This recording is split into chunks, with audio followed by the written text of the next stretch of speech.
ఇప్పుడెందుకొచ్చాయి బయటికివి? శేఖర్ భాష కోపంతో చేపిస్తున్నాడు. వాడికి ఇంకా సరిపోలేదా? ఇంకేం చేయాలి వాడికి? అంటే చంపేయాలనా నన్ను? పాతది వీడియో ఇదైతే.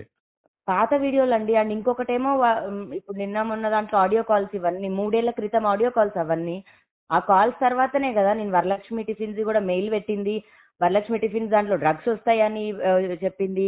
ఇడ్లీ కింద డ్రగ్స్ పెట్టి పంపమన్నది. అవన్నీ తీసుకొచ్చి ఇప్పుడు రుద్ది వాడు ఇంకేం చేద్దామనండి? ఇప్పుడు ఇది ఏ సందర్భంలో చేతిలో మీరు డ్రగ్స్ పట్టుకున్నది? ఇప్పుడు మసన్ సాయితో నేను ఏం మాట్లాడుకుంటా, ఎందుకు మాట్లాడుకుంటా అన్నది మాదండి. అది డ్రగ్స్ ఇప్పుడు చాలా వాటిలో ఎంటీ కవరే ఉంటది. వాడు నా దగ్గర ఉన్నాయని చూపిస్తే వాడి దగ్గర ఉన్నాయని వాడు చూపిస్తాడు. ఇప్పుడు మీరు అవతల వైపు వీడియో కాల్లో ఉన్నది మస్తాన్ సాయే, 100% మస్తాన్ సాయి. మస్తాన్ సాయి ఒక్కడితోనే వీడియో కాల్స్ మాట్లాడినా వాడు రికార్డ్ చేస్తాడని కూడా తెలుసు. రికార్డ్ చేసినవి బయటకి ఇస్తాడని కూడా తెలుసు నాకు. అదే హార్డ్ డిస్క్ తీసుకొని వచ్చి నేను నా ఒక్క వీడియో కూడా ఏది కూడా డిలీట్ చేయలేదు. అట్లనే నేను పోలీసులకు హ్యాండ్ ఓవర్ చేసిన.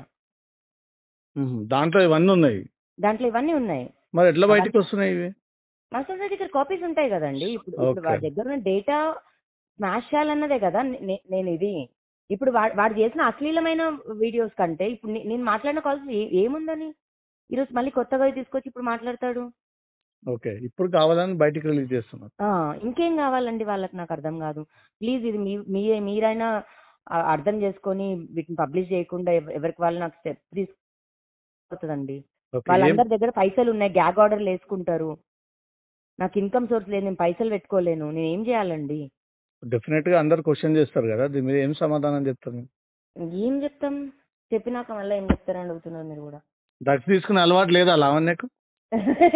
మీరు ఏంటో సరే, నేను వస్తా ఇప్పుడు. మీరు టెస్ట్ చేపియండి. టెస్ట్ చేయించిన తర్వాత పాజిటివ్ వచ్చిందంటే మరి మీరు ఏదైనా చేయండి. లావణ్య మీద పెడ్లర్ సెక్షన్ వేసారు. మరి లావణ్య ఎవరి దగ్గర ఉన్నది, లావణ్య ఎవరికి అమ్మింది? నేను వీళ్ళతో మాట్లాడుకున్నవే ప్రూఫుల్ గా చూపిస్తే చింటూ కూడా జైల్లో ఉన్నప్పుడే ఆల్రెడీ స్ట్రిప్ వీడియో ఒకటి రిలీజ్ చేసిండు కదండి. మస్తాన్ సాయితో మాట్లాడుతున్న కాలే పోలీస్ అతను చూపించి, పోలీస్ అతను దాంట్లో ఆడియో కాల్లో ఉన్నాను, మస్తాన్తో వీడియో కాల్లో ఉన్నా. దాన్ని మ్యానిపులేట్ చేసి ఇటు చూపించారు. ఆ వీడియోలో అవతల వ్యక్తి కనిపించట్లేదు అసలు, మీరు మాత్రమే. నా దగ్గర డేటా ఉంది కదా మస్తాన్ సాయి అని. ఇప్పుడు నేను అదే డేటా ఆ బ్లూ డ్రెస్ లో అవతల పక్క మస్తాన్ సాయి ఉన్నాడని చూపించేసి అయిపోయిందా మరి? ఓకే, అది ఉంటే ఒరిజినల్ వీడియో పెట్టండి ఒకసారి, యువతల వైపు వ్యక్తిని కూడా చూపిద్దాం. అసలు చూపించి లావణ్యని ఇంకా ఎందుకు ఇంతవరకు లాగాలంట? మిమ్మల్ని అంటలేను, ఎవరైతే అవతల పర్సన్ మీతో ఫ్రెండ్లీగా మాట్లాడుతున్నాడో అతను ఫేస్ ని హైడ్ చేసుకుని ఓన్లీ మిమ్మల్ని మాత్రమే చూపిస్తున్నాడు. అవును, అవతల వైపు వ్యక్తి ఏం మాట్లాడుతున్నా అనేది మీ దగ్గర